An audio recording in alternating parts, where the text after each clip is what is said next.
Perspectiva general sobre la economía y su historia. La palabra economía viene del griego y su significado es administración del hogar. Aristóteles se interesó en el pensamiento económico, por lo que distinguió a las artes de adquisición naturales y no naturales. En las naturales incluía actividades como la ganadería, agricultura y pesca, y en las no naturales era la obtención de bienes más allá de las propias necesidades. En la Edad Media, Santo Tomás de Aquino creó el concepto del precio justo.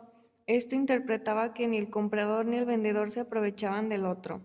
En el periodo anterior a 1500 después de Cristo había muy poco comercio y la mayoría de los bienes se producían para el consumo de la misma comunidad que los generaba. Después de 1500 se obtuvo una amplia expansión de los mercados y del comercio gracias a los descubrimientos y exploraciones de nuevos espacios geográficos. En 1500 inició la era de la economía política. Esta permitió organizar el pensamiento económico y convirtió a las ideas económicas en teorías sistemáticas. Escuela mercantilista. La escuela mercantilista surgió en el siglo XVI en Europa como una forma de pensamiento económico. Se basa en el principio de la acumulación de riqueza a través del comercio internacional y de la invención de capital. El comercio floreció tanto dentro de cada país como entre los países y se expandió el uso del dinero. El descubrimiento del oro en el hemisferio occidental facilitó el creciente volumen del comercio y estimuló las teorías acerca de los metales preciosos. Los principios fundamentales de la escuela mercantilista son: el oro y la plata son la forma más deseada de las riquezas. Los mercantilistas tenían a igualar la riqueza de una nación con la cantidad de lingotes de oro y de plata que poseían. Nacionalismo. Todos los países no exportaban de forma simultánea más de lo que importaban. Importación de materia prima libre de impuestos que no se producía domésticamente, protección de bienes manufacturados y materia prima. Colonialismo y monopolio de comercio. Los comerciantes capitalistas favorecían la colonización y querían mantener a las colonias eternamente dependientes de la madre patria y subordinadas a ellas. Oposición a los pajes internos, impuestos y otras restricciones al comercio exterior de bienes. Gobierno central. Se requería un poderoso gobierno central para proveer las metas del mercantilismo. ¿A quienes beneficiaba o trataba de beneficiar la escuela mercantilista? Esta doctrina beneficiaba a los comerciantes capitalistas, a los reyes y funcionarios públicos. En específico, favorecía a quienes eran más poderosos y tenían los mejores monopolios privilegios. Escuela de los Fisócratas. Los Fisócratas surgieron en Francia hacia finales de la época mercantilista. El inicio de esta escuela se puede datar en 1756. Fue una reacción al mercantilismo y a las características feudales del antiguo régimen en Francia, y sin embargo no logró escapar por completo de los conceptos medievales que permeaban a la sociedad francesa. Tenían como objetivo el desarrollo de la agricultura y veían la tierra como la única fuente de riqueza. Para los fisócratas, el trabajo productivo es la fuente de riqueza de una nación. Al contrario del mercantilismo, se centraba en la acumulación de oro y en la balanza comercial. Los principios fundamentales de la escuela de los fisócratas era el orden natural. Los fisócratas introdujeron en el pensamiento económico la idea del origen natural, énfasis en la agricultura. Los fisócratas pensaban que la industria, el comercio y las profesiones eran útiles para siendo la agricultura y la minería productivas debido a que generaban un excelente producto neto por encima del valor de los recursos empleados. Impuestos de los terratenientes. Todos los impuestos que se implicaban a otros se trasladaban de cualquier forma al terrateniente, un impuesto directo. Interrelación de economía. Los fisócratas en general analizaron el flujo circular de los bienes y el dinero dentro de la economía. Al parecer, los campesinos saldrían ganando con las ideas de los fisócratas debido a que terminaban con sus onerosas obligaciones hacia los terratenientes. Pero si los fisócratas hubieran logrado sus pretensiones, los campesinos se habrían convertido en trabajadores aislados en las grandes granjas. Escuela clásica, Adam Smith. La escuela clásica inició en 1776 cuando Adam Smith publicó La riqueza de las naciones y terminó en 1871. Publicaron obras que expresaban las teorías clásicas. Su desarrollo posterior se vio marcado por una época en donde el capitalismo era el sistema económico dominante y la revolución industrial generaba importantes cambios socioeconómicos. Sucedieron dos revoluciones muy importantes, las cuales fueron la revolución científica y la revolución industrial. Los principios fundamentales de la escuela clásica fueron la participación mínima del gobierno. El primer principio de la escuela clásica era que el mejor gobierno gobernara lo menos posible. Conducta económica basada en el egoísmo. Los economistas clásicos suponían que este tipo de conducta es básica para la naturaleza humana. Los productores y comerciantes proporcionaban bienes y servicios por el deseo de obtener beneficios. Armonía de intereses. Los clásicos hacían hincapié en la armonía natural del interés en una economía al mercado para buscar satisfacer los propios intereses individuales. Las personas servían a los mejores intereses de la sociedad. Importancia de todos los recursos y actividades económicas. Los clásicos señalaban que los recursos económicos, tierra, trabajo, capital y capacidad empresarial, así como las actividades económicas, agricultura, comercio, producción y comercio internacional, contribuyen a la riqueza de una unión. Ley económica. La escuela clásica hizo considerables contribuciones a la economía al enfocar el análisis de las teorías o leyes económicas explícitas. A largo plazo, las economías clásicas servían a toda la sociedad, debido a que la aplicación de sus teorías proveía la acumulación de capital y crecimiento económico. Les daba responsabilidad a los empresarios en un mundo que antes habían dirigido los honores y el ingreso hacia la riqueza y alta burguesía. Los comerciantes y los industrialistas alcanzaron una nueva posición y dignidad como promotores de la riqueza de la nación, y los empresarios tenían la seguridad de que al buscar ganancias servirían a la sociedad.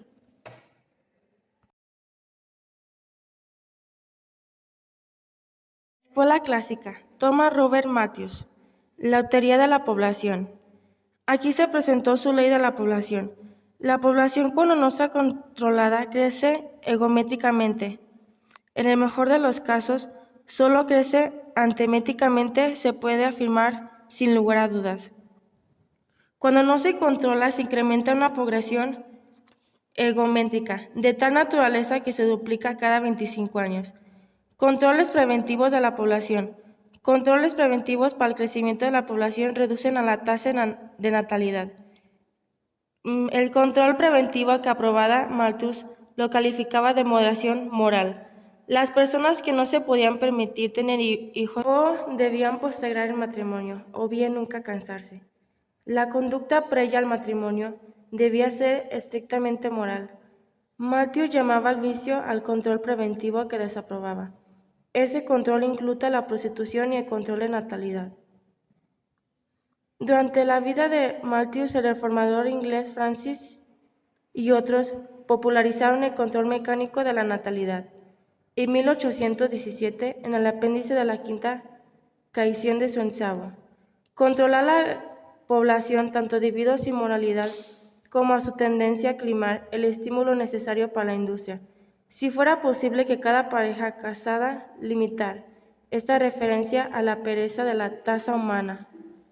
Los controles positivos de la población. Malthus también reconocía ciertos controles positivos, aquellos que incrementaban la tasa de la mortandad. Era el hombre, la miseria, las plagas y la guerra. Malthus clavaba esos controles a la posición de fenómenos o leves naturales. Eran males desafortunados que se requerían para limitar la población. Esto significaría una presión sobre el suministro de alimentos que en el caso mejor para producir esa mortandad. Y si tememos la vista demasiada frecuencia, evaluación de las contribuciones de Malthus. Las teorías de Malthus fueron bien recibidas para los terratenientes acaudalados, un grupo que desde hacía largo tiempo había sido dominante, pero que se perdía rápidamente en su poder político y su prestigio social. Su teoría de la población absorbía a los ricos de cualquier responsabilidad por la pobreza.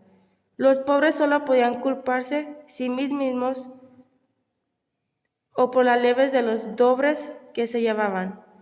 Reducir efectivamente a los impuestos a la propiedad en una época en que estaban concentradas en muy pocas personas.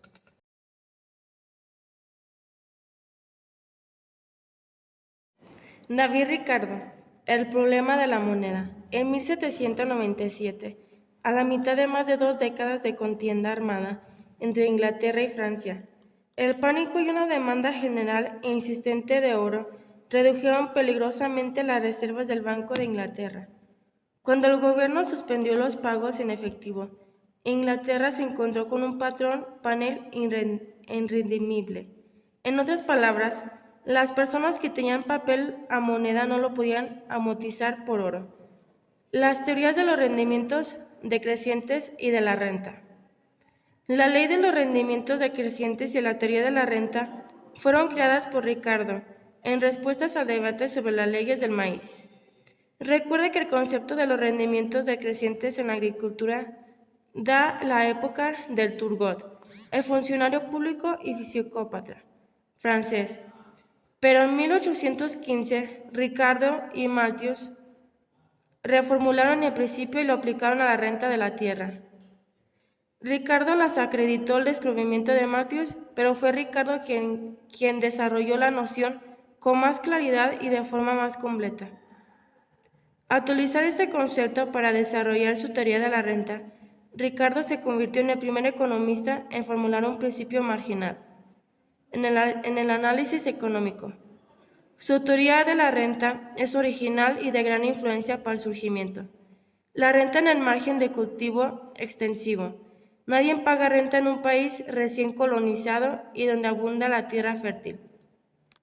Con el progreso de la sociedad, la tierra del segundo grado de fertilidad se dedica al cultivo, la renta comienza inmediatamente sobre la primera calidad, y el importe de esa renta dependerá de la diferencia en la calidad de esas dos porciones de tierra. Datos sobre la segunda y es regulada como antes por la diferencia en sus poderes.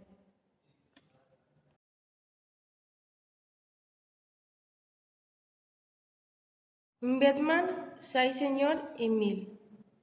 Utilitarismo, el tema central del pensamiento.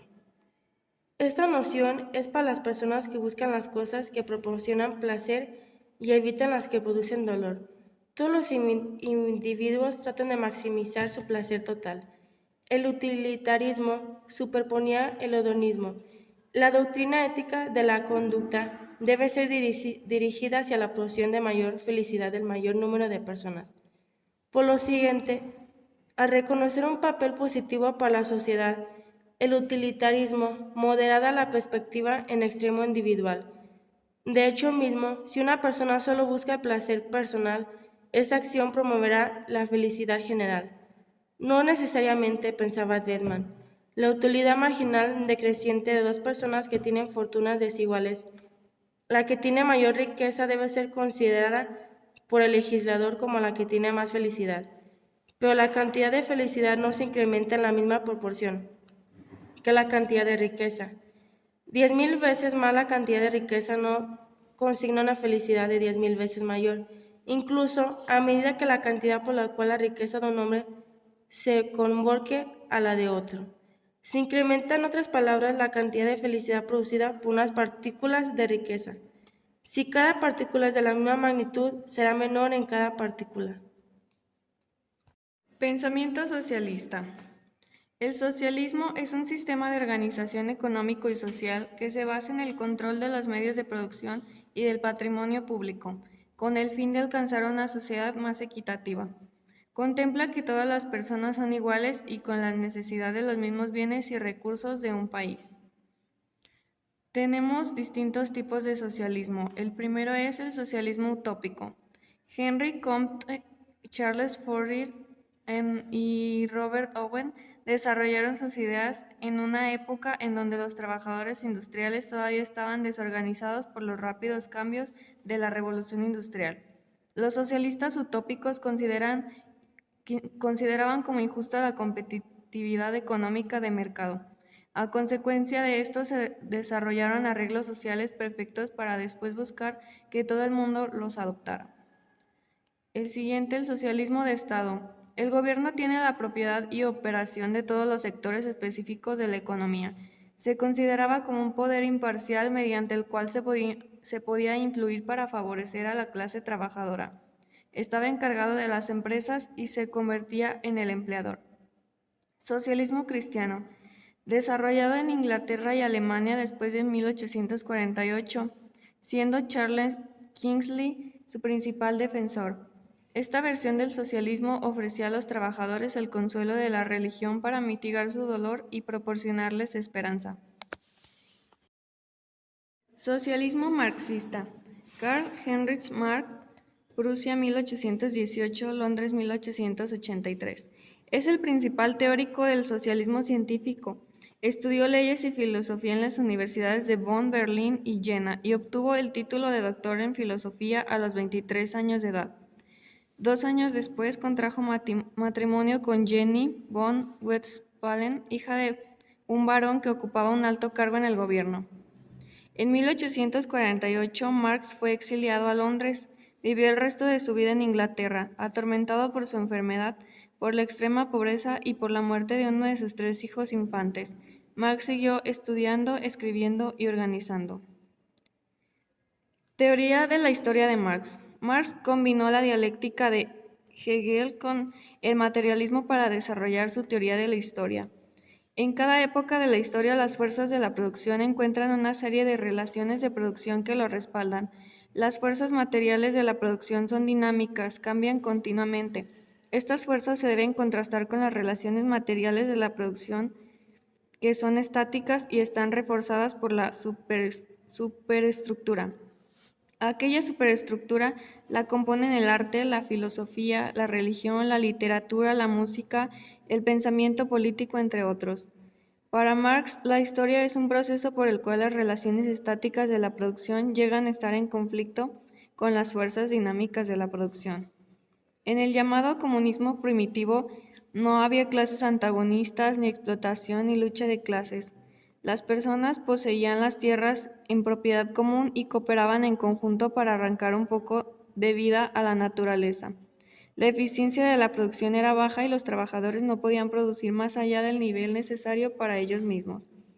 La mejora de la eficiencia de la producción aumentó hasta el punto en que los trabajadores podían producir más que solo lo necesario para su propia subsistencia, y entonces la esclavitud se volvió rentable. De aquí surge la explotación y los conflictos de clases. La esclavitud permitía un mayor desarrollo de las fuerzas productivas en la sociedad, pero también se convirtió en una barrera para el progreso a futuro.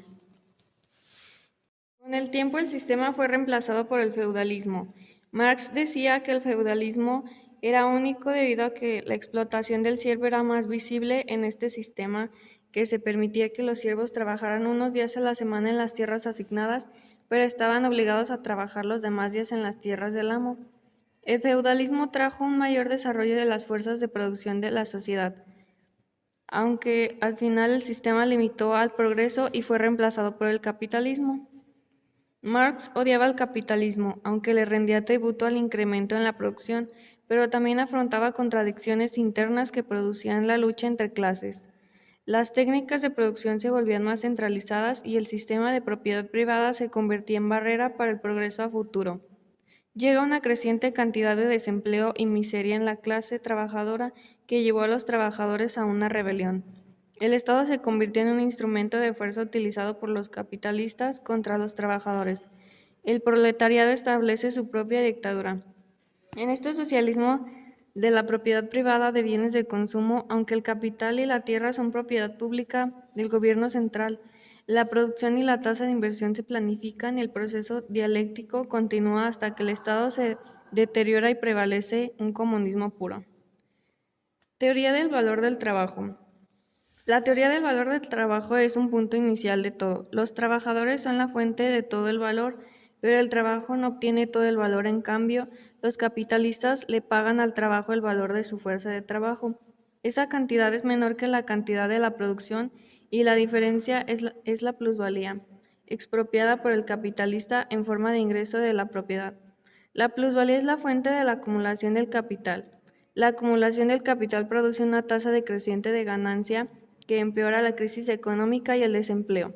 La tasa decreciente de ganancia y el empeoramiento de la crisis económica provoca la descentralización del capital y la concentración de la riqueza. Teoría de la explotación. Marx suponía que todos los bienes se venden a su valor. Entonces, ¿de qué forma se obtiene en el capitalismo una ganancia? La respuesta es que se compra un bien que pueda crear un valor mayor que el propio. A ese bien se le llama fuerza de trabajo. Tenemos los conceptos de Marx que son fuerza de trabajo y tiempo de trabajo. La fuerza de trabajo se refiere a la capacidad de una persona para trabajar y producir bienes. El tiempo de trabajo es el proceso y duración real del trabajo. Para finalizar el tema, tenemos algunas de las contribuciones de Marx. Escribió el libro más importante de la historia del pensamiento económico. Fue uno de los primeros economistas en observar que los ciclos económicos son un evento normal en las economías capitalistas. Predijo con exactitud el crecimiento de la empresa en gran escala y del poder monopolio. Destacó el efecto de la sustitución que aplica el capital que ahorra trabajo.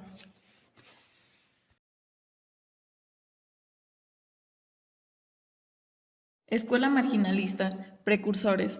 Data de 1871, el economista inglés David Ricardo publicó el enfoque marginal en su teoría de la renta, donde algunos contribuyentes fueron Antoine Cornut, Jules Duput y Johann. Los marginalistas defendían la asignación y distribución del mercado. Los principales fundamentos son enfoque en el margen, conducta económica racional, énfasis en la microeconomía, aplicación del método deductivo, competencia perfecta, teoría del precio orientadas a la demanda, ganancia subjetiva, fusión de la tierra con los bienes de capital, participación mínima del gobierno.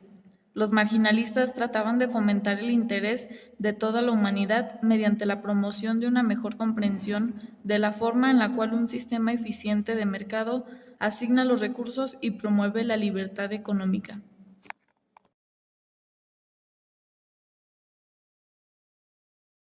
Escuelas marginalistas: Jevons, Menger, Bonwessier y von Boham-Bacher.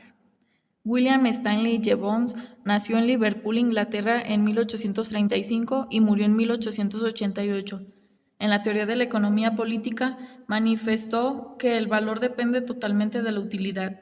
La teoría de la utilidad marginal decreciente desea que la utilidad no se puede medir directamente, al menos con las herramientas disponibles. Esta consideraba que el costo de la producción determina la oferta determina el nivel de utilidad final y el nivel de utilidad final determina el valor. Carl Menger nació en Galicia en 1840 y murió en 1921. En su teoría del valor sustentó el concepto de utilidad. En la teoría de la imputación originó la idea de los factores de fijación de precios de la producción. Dice que los conceptos de utilidad total y utilidad marginal se refieren a los deseos del consumidor, solo aplican a los bienes y servicios del consumidor. Friedrich von Wessier nació en Viena, Australia, en 1851 y murió en 1926. Introdujo el término utilidad marginal en el vocabulario económico, así como el valor de cambio frente a valor natural, costo de oportunidad y teoría del interés, orientación presente, subestimando los deseos futuros y los bienes que deberán satisfacerlos.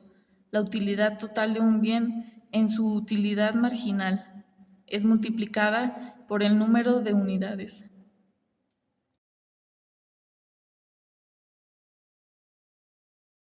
Escuela neoclásica, Alfred Marshall. Alfred Marshall, economista nacido en Londres, Inglaterra, en 1842, su muerte fue en el año de 1924. Vida y método de Marshall.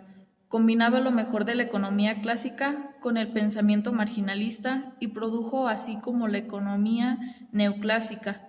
Definía su tema como la economía política o economía es un estudio de la humanidad en el negocio ordinario de la vida. Estudia aquella parte de la acción individual y social que está relacionada de forma más estrecha con el logro y el uso de los requisitos materiales de bienestar.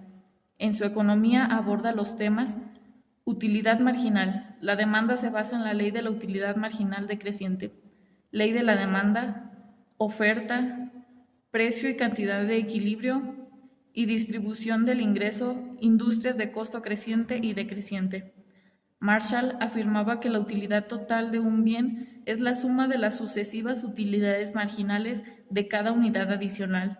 Por consiguiente, el precio que paga una persona por un bien nunca excede y muy rara vez es igual al que estaría dispuesto a pagar en lugar de prescindir del objeto deseado. El deseo disminuye con cada incremento en su oferta de ese bien. La oferta está regulada por el costo de la producción.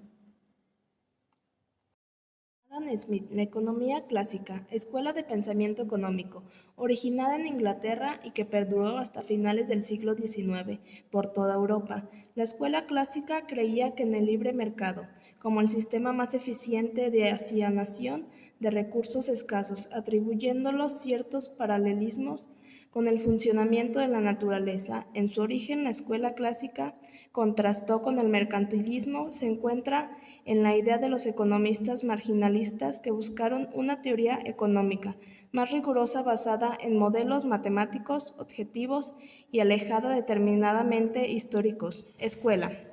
Inglaterra, relacionada con Will Stanley Alfred Marsh, mayor exponente del neoclasismo. Australia, asociados con Carl Menger, quien desarrolló los fundamentos de análisis marginal. Francesa, en donde destacaba Leon Walsh, quien desarrolló la teoría de equilibrio general y el concepto de utilidad marginal.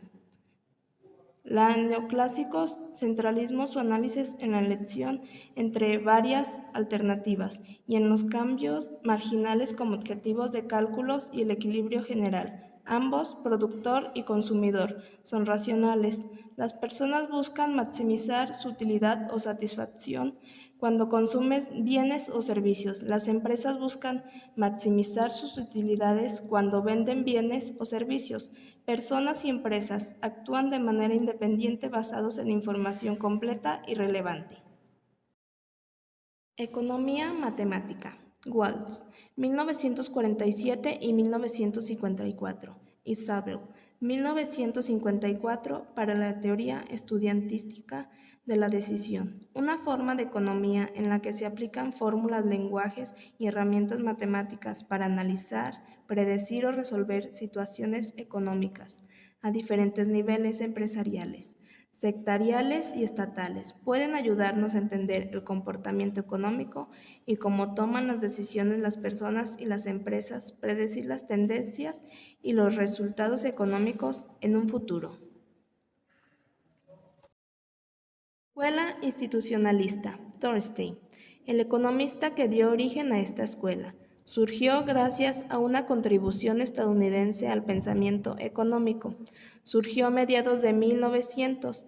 Veblen, con ayuda de otros economistas muy importantes de los cuales hablaremos más adelante, expone que dado que los gustos, la tecnología y las instituciones se encuentran en constante cambio, no es posible aplicar principios universales para todos los individuos. Es por esto que destacarán las importancias de hábitos, de conductas y el pensamiento de grupos humanos, así como el análisis de las instituciones sociales.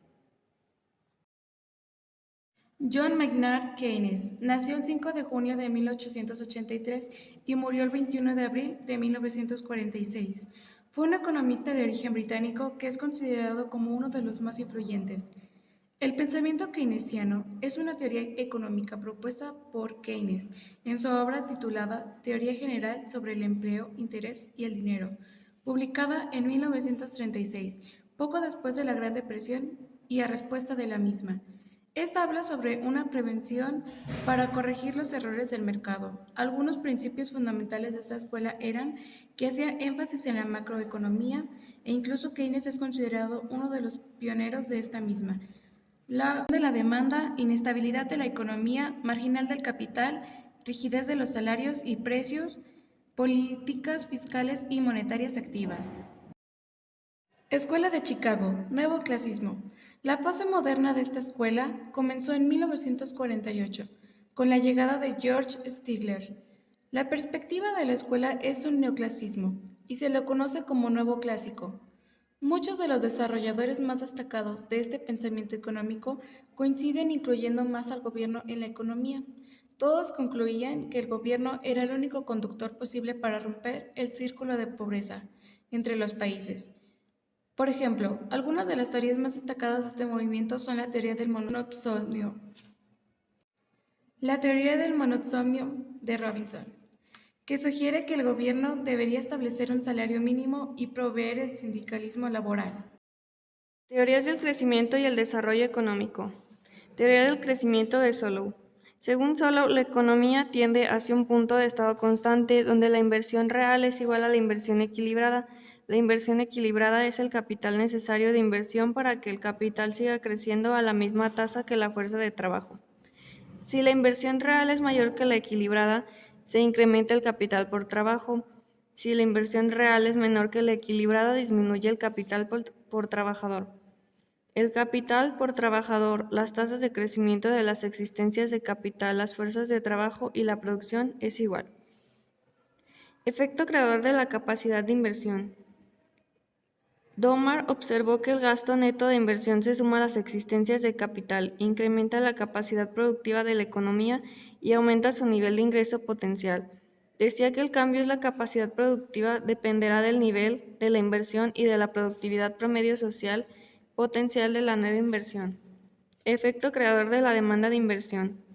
El modelo keynesiano supone que la función de consumo es estable y el gasto de consumo adicional solo ocurre en respuesta a un ingreso creciente. En consecuencia, el gasto de inversión es la fuente de incrementos de la demanda agregada de un periodo al siguiente. El gasto de inversión en el nuevo periodo debe ser mayor que la cantidad del pasado si se realizara el ingreso potencial adicional originado en la inversión pasada. Producción, fuerza de trabajo e inversión equilibrada. Solow estableció al inicio de su análisis una función de producción total en la que la tecnología era constante y la producción total dependía de las existencias de capital y del insumo. A corto plazo, el incremento de trabajo producía rendimientos decrecientes como un incremento de capital dado un número fijo de trabajadores. A largo plazo, la función de producción muestra rendimientos constantes a escala. Si se incrementa el trabajo y la capital, la producción se incrementa al mismo porcentaje. Desarrollo económico. El proceso clave en el cambio económico está en la introducción de innovaciones y es el principal innovador, el empresario. La innovación se define como el cambio en el método de proporcionar bienes, como la introducción de nuevos modelos de producción, la apertura de mercados, las nuevas fuentes de suministro de materia prima y llevar a cabo una organización. El empresario es la persona que pone en práctica nuevas combinaciones e introduce innovaciones. Sin innovaciones, la economía llegaría a un equilibrio estático y el flujo circular seguiría en esencia año tras año. Desaparecerían las ganancias y el interés cesaría la acumulación de las riquezas. Obsolencia de la función empresarial. A consecuencia de esto, las bases económicas y sociales del capitalismo se están desmoronando. El proceso económico es cada vez más despersonalizado y automatizado. Destrucción de los estratos políticos. Marx decía que las grandes empresas destruían a las pequeñas y las medianas.